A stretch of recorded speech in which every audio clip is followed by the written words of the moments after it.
Ibu bapak saudara-saudari yang terkasih, selamat pagi. Mari kita awali permenungan kita pagi ini, Minggu 19 Juli 2020, Minggu biasa ke-16, dengan tanda kemenangan Kristus. Dalam nama Bapa dan Putra dan Roh Kudus. Amin. Tema renungan kita pagi ini adalah lalang dan gandum. Matius pasal 13 ayat 24 sampai dengan 43. Seorang petani pasti selalu menghendaki kebunnya bersih dari ilalang yang menghimpit tanamannya, agar kelak bisa berbuah banyak dan memanennya dengan penuh sukacita. Karena keberhasilan seorang petani terletak pada hasil panen yang dicapainya. Hari ini Yesus mengumpamakan kerajaan Allah dengan seorang penabur yang menabur benih yang baik di ladangnya.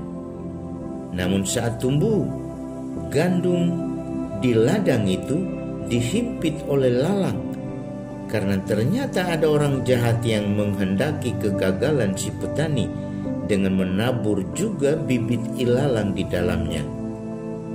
Yesus menunjukkan perang antara yang baik dan yang jahat.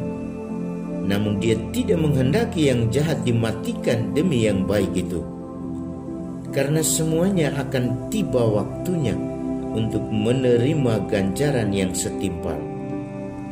Dalam kenyataan hidup kita selalu menghendaki agar yang jahat itu cepat disingkirkan, atau bahkan lebih bagus cepat mati. Kadang kita bertanya, kenapa si A, orang jahat itu, tidak cepat mati, sedangkan si B, orang baik itu, sudah mati? Lalu kita mencari alasan pada Tuhan agar Tuhan menjawab dan memuaskan rasa hati kita. Hari ini Yesus menjawab kita, meskipun hanya lewat sebuah perumpamaan tentang lalang dan gandum. Yesus berkata, biarkanlah keduanya tumbuh bersama sampai waktu menuai. Pada waktu itu, aku akan berkata kepada para penuai, kumpulkanlah dahulu lalang itu dan ikatlah berberkas-berkas untuk dibakar. Kemudian kumpulkan gandum itu ke dalam lumbungku. Matius pasal 13 ayat 30. Namun pada saat gandum dan lalang itu tumbuh bersamaan, si tuan tidak mau para pekerjanya langsung mencabut lalang itu. Matius pasal 13 ayat 29. Mungkin masih saja kabur bagi kita mengapa Tuhan membiarkan yang jahat dan yang baik terus berada bersama. Namun, satu hal yang harus kita yakini, bahwa pada saatnya Tuhan akan menunjukkan bagi kita di mana tempat yang layak bagi yang baik dan yang jahat.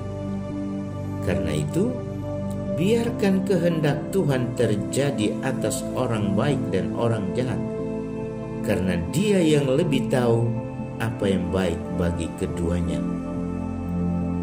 Kita bercermin pada Sang Sabda yang melarang pekerjanya mencabut lalang.